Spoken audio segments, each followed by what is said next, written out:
Hey guys, thanks so much for dropping by to the David Pidula podcast. In today's episode, I talked to Jeremy from Courtesy of Tim about their very successful Kickstarter campaign and what they did to make it work and how you can make it work for your band as well.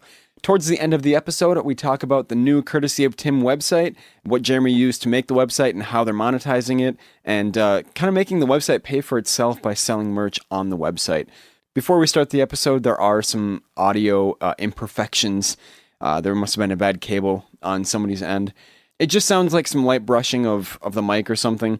It's not super distracting, but if you can get past it, you're going to be a lot better on the other end of this podcast. So take a listen to my conversation with Jeremy from Courtesy of Tim.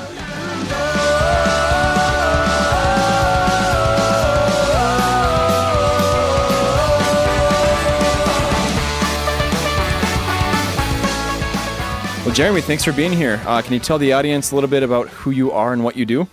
Well, so I play guitar and sing in both Courtesy of Tim and Wildly Inconsistent.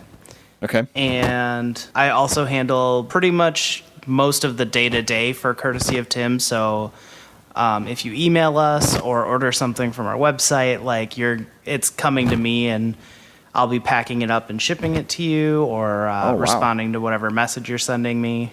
So you're kind of like the logistical guru for the band, huh? Pretty much, yeah. Okay. Wow, that's a big job.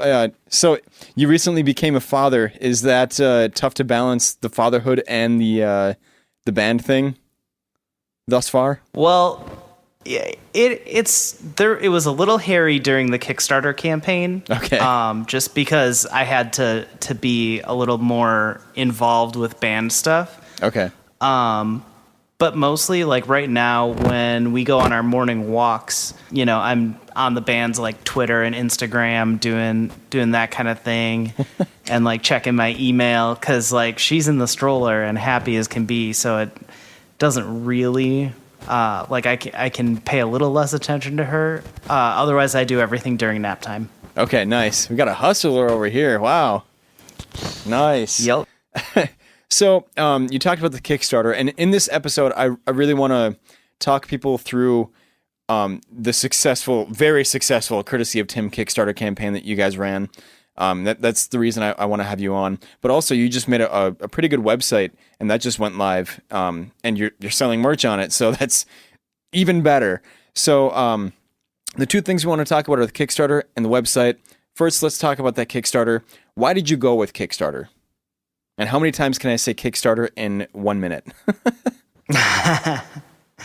Well, so actually the inspiration to do Kickstarter, we had always been talking about crowdfunding. Okay. Just so that, because we really wanted to press this record on vinyl. And we were like, okay, we have to sell enough that we know that we can afford this because, recording wasn't cheap. Right. We had to borrow money from band members, and like in order to make sure that we're not in debt to ourselves, we had to like make sure that we were getting from people like a commitment to actually buy the album. Okay. Yeah, because you didn't want all that overhead, right? Right. Yeah, we're basically trying to make sure that we're going to cover our costs and then actually pay ourselves back. Okay. And we had watched some of our friends from Mississippi, Flying Raccoon Suit, do a super successful Kickstarter. They actually like made all of their stretch goals. Really? Okay. Wow. That's impressive. Yeah. And so they had done it just a couple months earlier. And so when I saw that, I messaged Andrew and was like, hey, like, tell me a little bit about what you did and how you did it. And so he was able to help us out and give us some good pointers on getting started. So the Kickstarter was for both funding the recording process and then also to fund the merch, right? Yeah, so the way we kind of picked our target number, which was $8,000, was we knew how much recording had cost us and how much debt we had. And then in order to, so we designed our goals around making that number. Okay. By the way, And I think it's really important for people to know that at the time you guys started this Kickstarter, you had less than 1,000 likes on Facebook, and for any band to do an $8,000 Kickstarter is a massive, massive undertaking. Yeah, it was pretty crazy. We actually just hit 1,000 likes this week. Nice, congrats. That's awesome. Thank you. Yeah. Who was the 1,000th person? Do you know them? I actually don't. It was somebody from one of the ska Facebook groups. We've made a habit of just posting as things are happening, and they must have seen one of our posts sharing. I think it was, we did a cover. I was involved in a cover video. Okay. And so I had shared our page name with that. Okay. So basically what you're saying is we should make them a plaque. That's what I'm gathering here. Yes. If I knew who this person was, I would send them probably at least a download code for the record, if not like a CD copy. Okay. So I was totally joking, by the way, but I mean, it's not a terrible idea. yeah. Well, I mean, got to track them down though. Yeah, I suppose. So talk to me about these costs and how you came up with the number for $8,000. Well, so $8,000 we figured we would end up spending roughly $2,000 to get the record pressed, which turned out to be just about on the nose. Wow, okay. And pressed on vinyl or pressed in general? Yeah, pressed on vinyl. Wow, that's expensive. So well, it's a short run, and the biggest cost is actually getting the stampers because there's only one factory that's doing them because the other one burned down. Oh, wow. Wow. Yeah, that's why vinyl takes so long right now. Is because there's literally one place where you can get the stampers made if you're having it pressed. Wow. Okay. So how long was your wait time? We should be getting... we're actually still waiting for the split EP, okay. Which we ordered in March. We should be getting that by the end of the month. And what's the name of the split EP? It was called Unidos Vencemos, Divided We Fall. Okay. Which we did with our friends, Mescales. Okay. So people can go check that out on Spotify or wherever else you get music from. Oh, yeah. Okay, so sorry to interrupt you. So we can keep going with the cost now? Yeah, so the cost. We knew the record was going to cost about $2,000 to get pressed on vinyl. Mm-hmm. And we figured if we could pay off half of our debts, which was about $6,000, we figured if we could pay off at least half of that after the additional merch costs, we'd be sitting in good shape because shows should be coming back in the next, few months to a year, depending on where you are and right what's going on. Mm-hmm. So that we were basically like, okay, can we somehow come out of this with enough money to pay off, the recording debt that we have to some of our members. Okay, gotcha. Did any of the Kickstarter campaign go to funding the merch as well? Yeah, I mean, all of that cost is being covered out of the Kickstarter campaign, and then whatever's left is going to pay off our debts. Gotcha. Okay, that makes a lot of sense. Okay, now I'm putting together the numbers, and yeah, that's coming together now. So, how did you get the money for the merch with the Kickstarter? You guys did like a pre-order thing, right? Yeah. Well, so one of the things when I was talking to Flying Raccoon Suit, and he told me he got this advice from somebody else who, the whole grapevine deal. Okay. But one of the things he said was, you're not doing this as like a vanity project. This is a pre-order. This album is happening. Mm-hmm. Like, the reason you're doing this is so that you can get it pressed on vinyl and you can give it to people in the format they want it. So don't call it like a Kickstarter campaign or a Make-A-Wish or whatever. It's your pre-order. Yeah, that's cool. Have the confidence. Right, which really, it made a lot of sense. And honestly, I mean, the album was recorded mm-hmm. at the point we decided to do this. So it was coming out. The question really was, is it coming out on vinyl or is it just going to be digital? Mm-hmm. And so that was our big stumbling block was, okay, how do we make this happen the way we want to? Okay. So pre-orders were for both the vinyl and for merch as far as like attire and stuff. Because I saw you guys had a bunch of shorts and whatnot. Yeah, so the shorts we did so Jake wears a lot of rugby shorts when we're on stage. Okay. It's kind of his signature. Even dead of winter, he'll have rugby shorts on. That is, wow, that's impressive. Yeah. And so we ordered some rugby shorts and, got our logo printed on them. And so that was kind of one of those merch items that we were like, yeah, these are going to be a huge seller. And then the pandemic hit. Oh, yeah. And so we were like, okay, well, we've only got about 10 pair left because, some of our friends, like when we made a Facebook post, they were like, hey, like we're going to Venmo you money. Just send those to me. That's cool. And so like we were like, okay, we have these left. Like they're limited edition. We aren't planning on making more. Well, they sold out real fast and it was pretty great. That's good. Yeah. So limited edition, that's a good thing to call something because it adds that sense of urgency. Like, oh, you're never going to see these again. Like get them now before you can't. I mean, and honestly, like I don't think they even make that style of shorts anymore. Like we're probably going to get more shorts to do, but like the site we were getting those from is like a rugby like clearinghouse basically. So like they make merch specifically for teams, and when those teams are no longer a thing, like you can't, they don't buy their colors anymore. Oh yeah, that makes a lot of sense. Okay. So yeah. Huh. That's cool. But then we also had Beck also played saxophone on a couple of the tracks that ended up on the album. He did a t-shirt that has elements from both the front and back cover of the album that you could only get through the Kickstarter. They're like, we're printing them to order. Nobody else is going to have these like ever. And yeah, all of this we did based on like either we knew what the merch was going to cost us or had our best estimate, or we already had paid for the merch.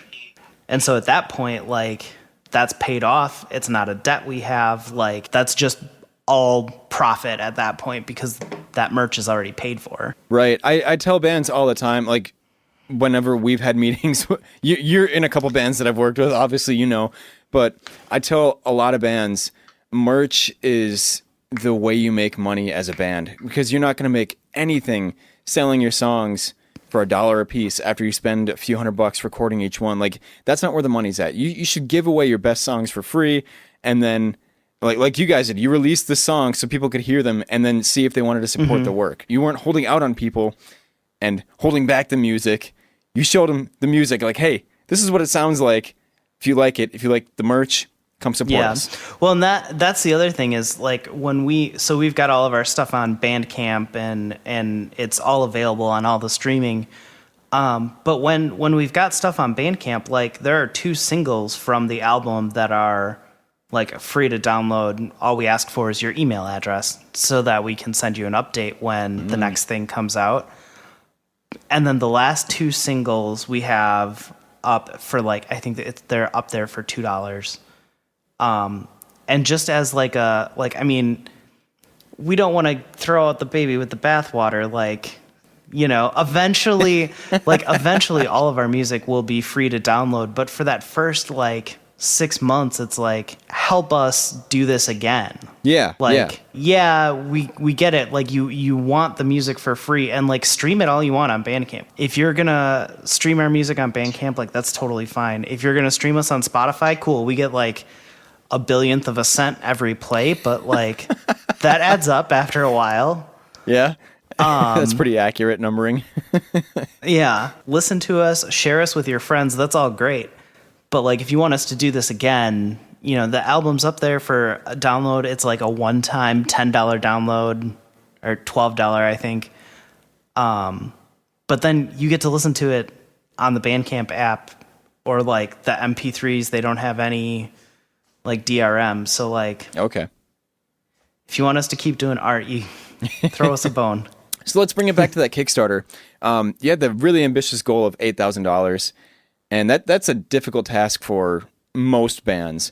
How did you guys succeed in both advertising the Kickstarter and getting the word out there and then getting people to donate to you?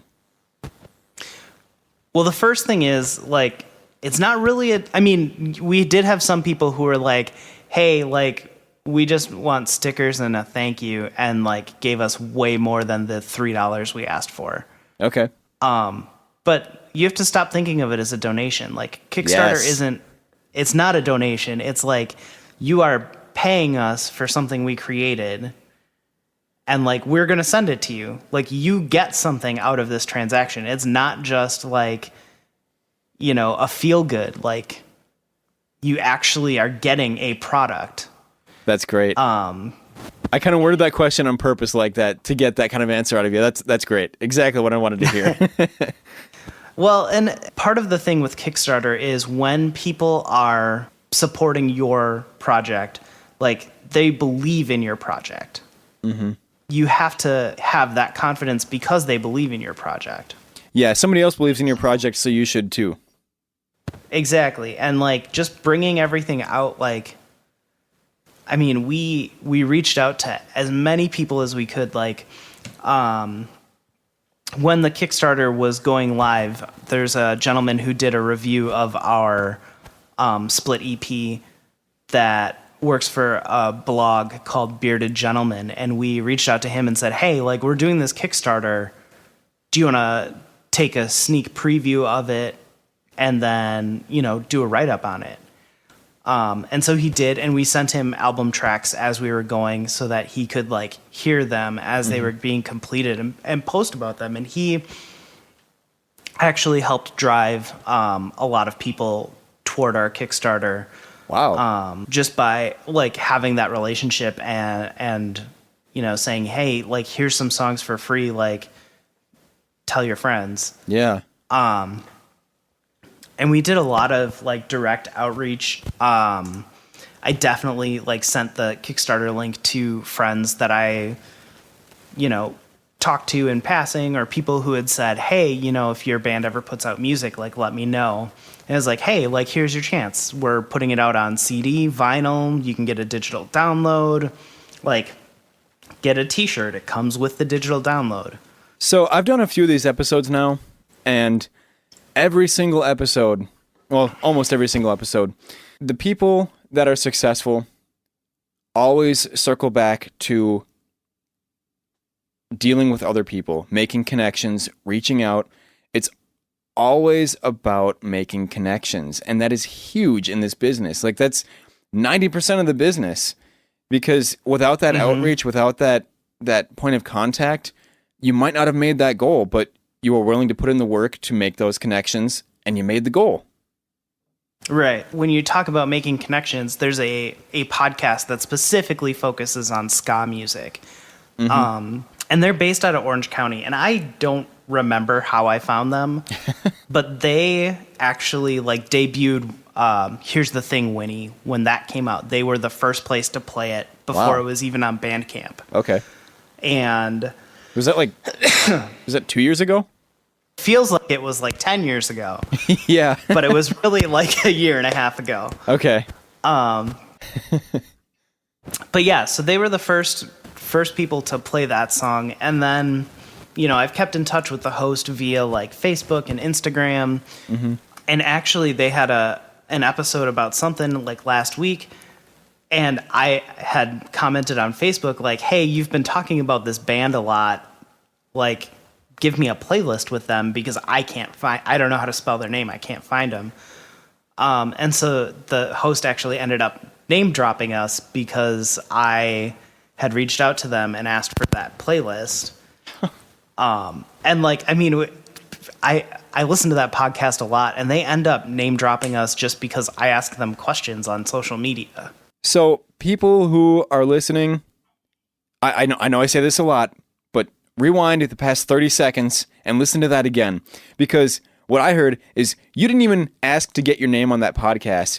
You were reaching out to them and saying, hey, I like what you do. Can I get more of this? And they liked you so much for that now they'd name drop you whenever they get a chance, right? Did I hear that right? Basically, yeah. I mean, I think they mention us, if not every month, every other month. That's killer. What's their listener base like? And who is like what is the podcast, by the way? So the podcast is called On the Upbeat. Okay. And I don't know what their listener base is like. I've never asked. I'm sure they would tell me if I asked. But they're pretty popular as far as like a ska podcast goes. You know, they are talking about a niche genre, but they also get shared pretty frequently on a page with like over 100,000 followers. The What Do You Know About Ska Punk page ends up sharing them pretty frequently. That's pretty sweet. So a lot of this is really about just making connections and reaching out to people. And if you are nice to people, they'll be nice back to you. Sometimes that's all it takes. That really is. I mean, we've gotten shows like that too. That's yeah. It's the business. Yeah. So we're opening for Mustard Plug in November, and Which is awesome. The way that happened was just I had a friend who worked for a venue, and they sent my name over to the booking agent, and the booking agent called me out of the blue one day and was like, "Hey, like, do you guys want this show?" And this is, of course, pre-pandemic. Well, now it's been rescheduled 3 times, and finally in November we are opening for Mustard Plug. Well, that's badass. You're gonna have to let me know the details of that because I'd like to go. That sounds fun. So I think we covered the Kickstarter pretty well. Let's do a quick recap about the Kickstarter and then move on to your website. What advice do you have for people wanting to do a Kickstarter? Well, so the first thing is you have to have a goal, and you have to believe that you're going to hit that goal,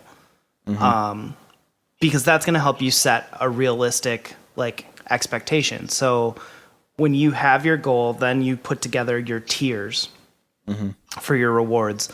You're going to sell a lot of T-shirts. You're going to sell a lot of like vinyl records. You might sell cassettes. I know they're making a comeback. Yeah, which is crazy.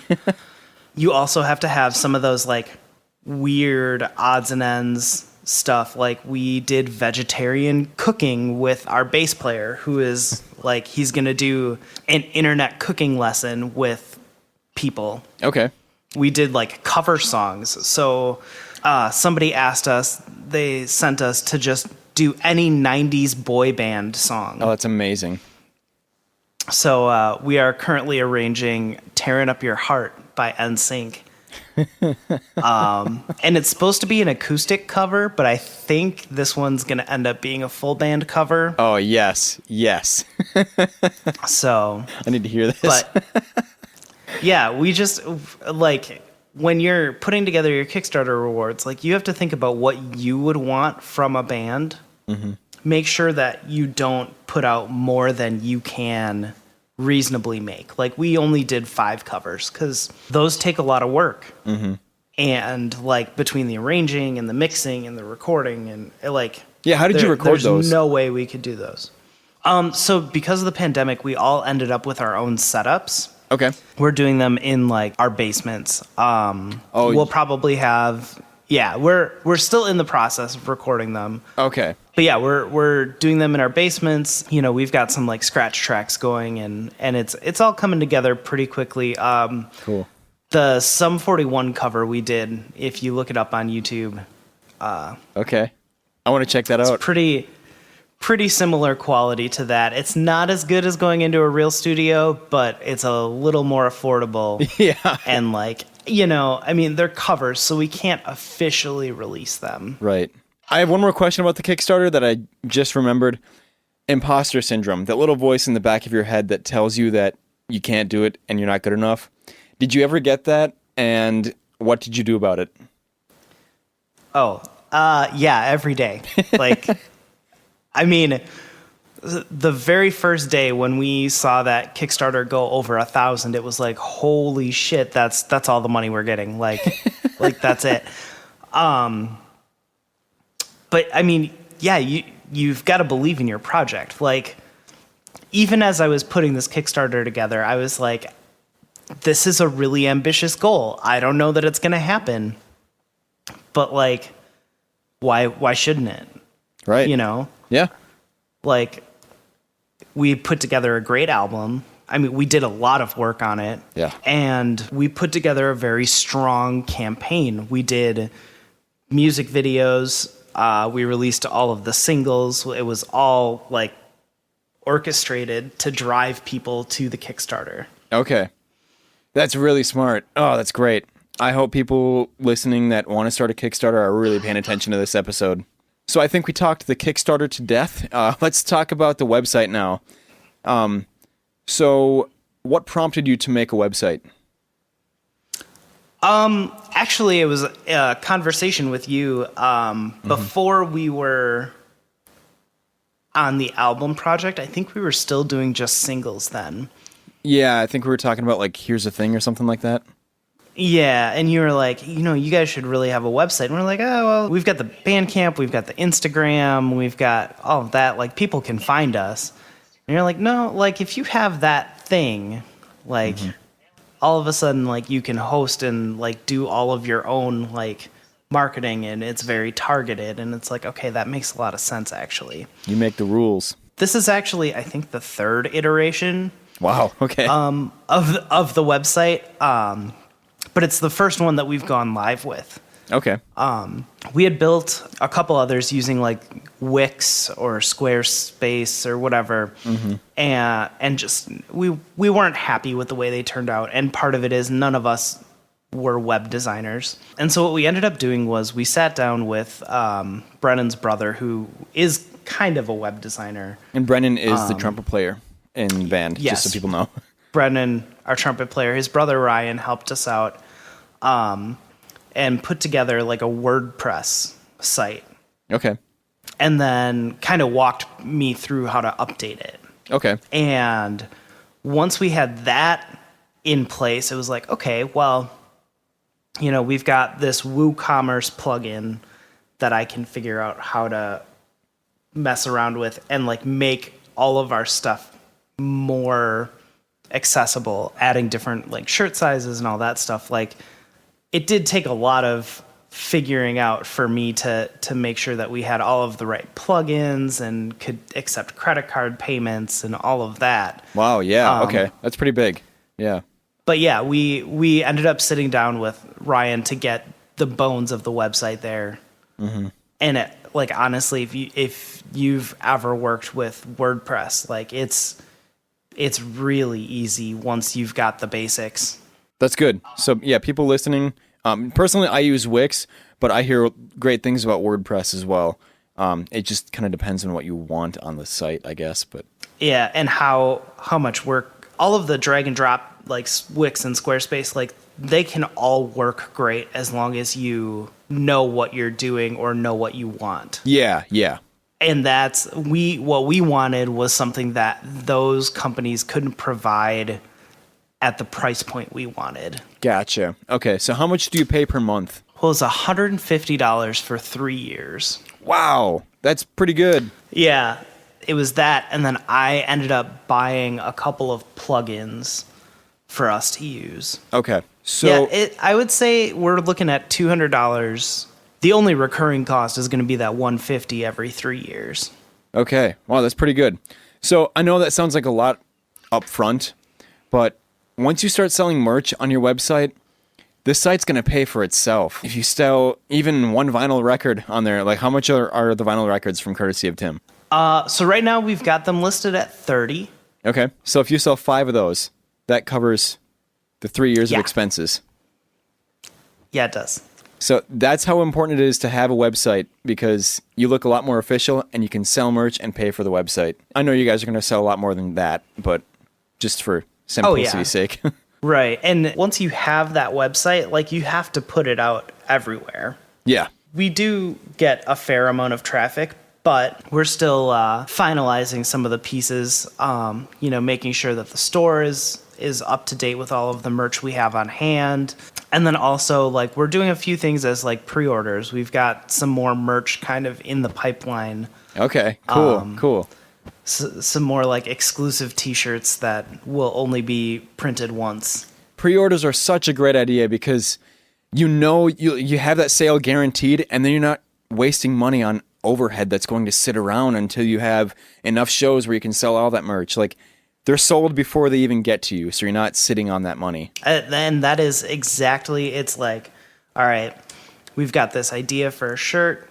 We think we can sell 50 of them. Let's get it priced at 50, 100, and 150. And then we'll do a pre-order and we'll see like how many we can get. Mm-hmm. And then like, okay, so we can get the price for, well, okay, we'll pay for the price for 50 and we'll only print 80 of them and that'll be fine. Oh, so you kind of plan for the price breaks then too. Oh, that's great. Ah, yeah, knowledge bombs. This is great, Jeremy. So one last question about the website.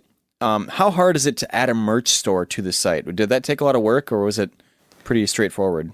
So doing the basics is really straightforward. Okay. Putting a single item on there to sell, like putting up a CD, no problem. Okay. But now let's say if you've got a t-shirt and you want to sell small, medium, and large, and you've got 2 different color variants. Oh, that's yeah. a bitch. That is very hard to do. Okay. Huh. Yeah, I didn't think about that. That doesn't sound fun. Yeah, but the good news is there are plugins that make that a lot easier. Okay. And then the nice thing is you can track all of your inventory through the website. Okay. But you have to build the database before you can do that. Gotcha. How much time does that take for like how much merch you guys have on hand? For what we have on hand, the part that took the longest was me fumbling around trying to figure out exactly how to make it happen. Yeah. But I would say it probably took me 3 hours to get everything uploaded and ready to go after the 17 hours I spent figuring out how to make it work. That's not terrible. No, it was like, honestly, it felt like a lot at the time because I felt like I was under a time crunch. Okay. But 3 hours to get all of our merch cataloged and uploaded was totally fine. The like 17 hours of beating your head against the wall trying to make that work, like I hope your Google foo is a little bit better than mine.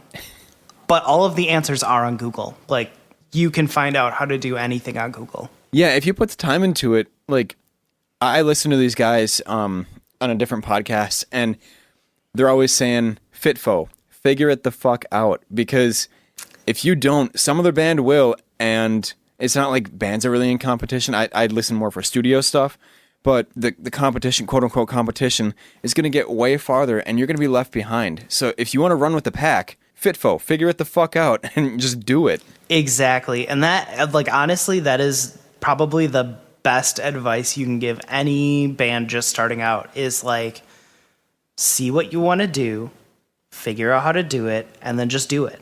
Yeah, and it's not always easy. That's the thing that people have a hard time getting through their heads is, oh, we'll just make music and be rich. No, sorry, bro. Yeah, no, you don't make any money off of music. You actually have to put the work in to make the money. Yeah. Well, Jeremy, this has been absolute gold. Thank you so much for doing this interview. So you had the very successful Kickstarter, and the website is doing well. Any last advice for our listeners about either a Kickstarter, making a website, or just being in a ska band with like 1,800 members? Well, if you're going to start a ska band, make sure that you have a large car or 2 hybrids, because touring in like a Chevy Cavalier is not a good idea. But seriously, hybrids will save you on the gas on tour. Good to know. But no, if you're going to do a Kickstarter, like, you have to go in full force. Know that you deserve what you get. Like, if you're putting the work in to get that money, like, you deserve it, but you have to deliver. Nice. That's great.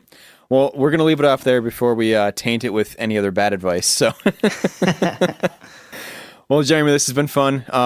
I will see you sometime soon, hopefully. And congrats again on being a father of a newborn baby and a puppy. Well, thank you so much. All right, I'll catch you later. Yeah, we'll see you soon. If you guys are looking for a recording engineer or a producer for your band, feel free to check out sourcetrackstudio.com. I'll have the link in the show notes below. Listen to my work, and if you like what you hear, send me a message, and hopefully we can work together.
your own.